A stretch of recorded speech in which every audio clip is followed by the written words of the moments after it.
Frank Silva was the set decorator, and we were shooting in Laura Palmer's bedroom. And Frank was moving furniture around, and somebody said, a woman said, "Frank, don't lock yourself in that room," because he had just moved a chest of drawers in front of the door. And I wasn't even looking in that direction, but the image of Frank locked in that room popped into my head. And I rushed to Frank and I said, "Frank, are you an actor?" And he said, "Why, I happen to, yes, happen to be." And I said, "You're going to be in this movie."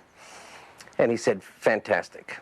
And so I had Frank hide on one pan shot across Laura Palmer's bedroom, freeze down by the bars of the bed, and just be looking right at the camera.